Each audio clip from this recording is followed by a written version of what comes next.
Basically నేను మూవీలో ఉన్నా. ఫస్ట్ సినిమా పవన్ కళ్యాణ్ గారి కూడా చాలా సినిమాలు చూశారు. అయితే ఈ మధ్యకాలం మనం చూడటం పూర్తిగా బ్యాన్ చేసేసాము, కానీ ఆయన సినిమాలు అప్పుడప్పుడు బాధ అనిపించింది. ఇటువంటి వ్యక్తినా నేను అప్పట్లో ఆ సినిమాలు ఫస్ట్ డే పోయి చూసేది అనిపించింది. ఇన్ఫ్యాక్ట్ ఎవరు తెలియని విషయం ఏంటంటే, నేను చాలా సందర్భాల్లో చెప్పా, సెప్టెంబర్ 27 అనుకుంటా జగన్మోహన్ రెడ్డి గారు జైలు నుంచి ఇంటికి వచ్చిన తరుణంలో కలవాలని చెప్పి అప్పుడు వెళ్తే, అత్తారింటి దారేది సినిమా రిలీజ్ అయితే జగన్మోహన్ రెడ్డి గారిని సరే రేపు ఎల్లుండి తర్వాత ఎప్పుడైనా కలవచ్చు, అత్తారింటి దారే సినిమా రిలీజ్ అయితే ఆ సినిమా పోవాలని చెప్పి ఆయన ఇంటి దగ్గర కలవటం లేట్ అయినా కానీ వెళ్ళిపోయాయి సినిమాకి. బంజారీల్స్ రోడ్ నెంబర్ 12 దగ్గర నుంచి నేనుండే దిల్సుఖ్ నగర్ దగ్గరకు వచ్చా.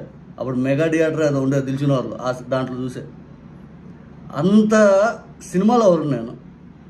తర్వాత కాలక్రమేణా ఇటువంటి వ్యక్తులను మనం అభిమానించింది అనిపిస్తుంది ఒక్కోసారి వస్తుంటే.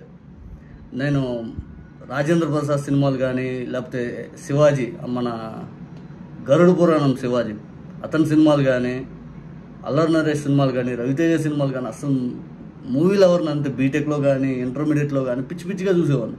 కాలక్రమేణా మూవీస్ అన్నీ చూడటం మానేశారు. బికాజ్ వీళ్ళ క్యారెక్టర్లు ఒరిజినాలిటీలు వీళ్ళు ఇలా బిహేవ్ చేస్తారు, ఇంత స్వార్థపూరితమైన మనుషుల రియాలిటీలో ఇంత దారుణంగా బిహేవ్ చేస్తారా? సినిమాల్లో మాత్రం నీతి వాక్యాలు ఇంత లాభం చెబుతారు, బయట ఇంత చీప్ ప్రవర్తన వీళ్ళదనిపిస్తూ ఉంటుంది. నేను అందులో అత్యంత ఇంకా అసలు ఆయన కామెడీ టైమింగ్కి పిచ్చ ఫ్యాన్ రాజేంద్ర ప్రసాద్ గారి. ఈ సినిమాలు అసలు విచ్చలవిడి ఇప్పుడు కూడా చూస్తారు. కానీ ఈ మధ్యకాలంలో యూట్యూబ్ ఓపెన్ చేసి ఆయన సినిమాలు కానొస్తున్నా భయం వేస్తున్నాం, వద్దులేరు బాబు ఏడవుతామని. నిజంగా అప్పుల అప్పారావు కానీ, ఆ ఒక్కటి అడక్క కానీ ఒక్కనాటి సినిమాలు తీశారని ఆయన మీరు. మరి ఎందుకు ఈ వయసులో మీ పేరుని చెడగొట్టుకుంటారు? దయచేసి ఇంట్లో ఉండండి. పబ్లిక్ ఫంక్షన్స్లో లక్ష్మీభారతి గారు మొన్న ఈ మధ్య తిట్టి జగన్మోహన్ రెడ్డి గారిని మేము ఎందుకు కలుస్తామని చెప్పి మాట్లాడి, నిజంగా దయచేసి రాజేంద్ర ప్రసాద్ గారు ఇప్పటికి కూడా మీ సినిమాల్ని ప్రేమించిన వాళ్ళు అంటే ఎవరు లేరు, కానీ మిమ్మల్ని ప్రేమించాలంటేనే అసహ్యం వేస్తుంది. మీ సినిమాలు నిజంగా మాకు ఎంతో ఆ టైంకి మంచి టైం పాస్ అవుతుంది. అప్పట్లో నేను వినేవాడిని, పివి నరసింహారావు గారు కూడా మీ సినిమాలు చూసేవారంట రిలీఫ్ కోసం. ఇప్పుడు మీ సినిమాలు మేము చూస్తున్నామంటే మాకే చీప్ మెంటాలిటీ తోటి మేము ఎందుకు రా బాబు అనిపిస్తే తయారైంది. బికాజ్ ఎందుకంటే మీరు ఒక పార్టీని భుజాన్ని వేసుకొని కనీసం అది ఏం చేస్తున్నా క్వశ్చన్ చేయరు, ఇష్టపూరితంగా మీ ఇష్టానుసారం నీతి నిజాయితీ అనేది వదిలేసి. ఇప్పుడు చూడండి రాజేంద్ర ప్రసాద్ గారి బిహేవియర్. ఆలీని ఏమన్నాడు, కమెడియన్ ఆలీని ఏమన్నాడు చూడండి, పబ్లిక్ ప్లాట్ఫామ్లో ఏమన్నాడు, మీరు ప్రైవేట్ ఫంక్షన్ అయినా లైవ్ ఇవ్వకూడదు, లేకపోతే మీడియా ప్రెస్ని పిలవకూడదు. ఎస్వి కృష్ణారెడ్డి బర్త్డే ఫంక్షన్ అది కాదురా. నేను ఎంత మిస్ అయ్యానో అంటే క్షమించాలి. ఇలా ఉంటుందని మీరందరూ వస్తున్నారని నిన్న కనుక అచ్చన నీ సంగతి బయటికి వెళ్ళాలి చూసుకుందాం. మనం ఎప్పుడు ఉన్నదే కదా. వీళ్ళందరి నుంచి పక్క తీసుకెళ్ళి అచ్చన నేను మళ్ళీ పైకి హలో అయితే పేరా అలిగా ఏడు ఎక్కడ చూడండి ఎంత పెద్ద మాట. ఆలీ మొహం మాడిపోయింది పాప. నిన్న నేను ఎన్టీఆర్ అవార్డు తీసుకోవడానికి విజయవాడ వెళ్ళాల్సి వచ్చింది. చప్పట్లు కొట్టరా? గుర్తుందా లేదా నాకు? ఎన్టీఆర్ అవార్డు అని చప్పట్లు కొట్టరా? ఏంటి బ్రెయిన్ పోయిందా అందరికి? చెప్పు కొట్టి చూడండి అన్నయ్య, దానికి కొట్టకపోతే నీకు సిగ్గు లేనట్లు లెక్క. మురళీమోహన్ విశ్వవిఖ్యాత అంత గొప్ప వ్యక్తి పైన అందరం అంగీకరిద్దాం. ఆ అవార్డు నిన్న ఈ సంవత్సరం అదేదో ఆ ఇంట్లో తెలుసుగా, మీ అందరికి ఐడియా ఉందో లేదు, ఎన్టీ రామారావు ఇంట్లో గొడ్ల చావు ఇంట్లో పుట్టాను నేను.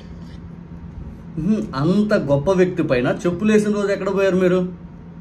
అంత గొప్ప వ్యక్తిత్వాన్ని పూర్తి స్థాయిలో హననం చేసేలాగా ఈనాడు పేపర్లో ఆర్టికల్ రాపించేటప్పుడు ఎక్కడ పోయారు మీరు?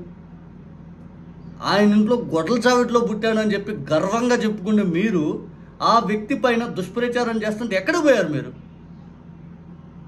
చివరి రోజుల్లో కన్నీళ్లు పెట్టుకుంటుంటే ఎక్కడ పోయారు మీరు అందరూ? ఈరోజు ఆయన పేరు చెప్పుకొని మీరు అందరూ వాడుకుంటుంటే ఆశ్చర్యం కలుగుతా ఉంది నిజంగా.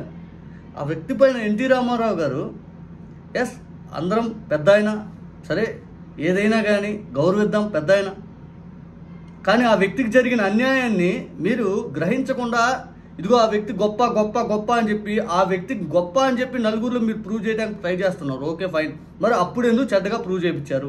అప్పుడు ఎక్కడ పోయారు మీరు? రాజేంద్ర ప్రసాద్ గారు దయచేసి ఇకనైనా కానీ ఏదైనా, ఇంతకుముందు లక్ష్మీభారతి గారిని మాట్లాడారు, కనీసం బుద్ధి, జ్ఞానం, సిగ్గు, ఎగ్గు ఏమీ లేదు ఇంటర్వ్యూలో.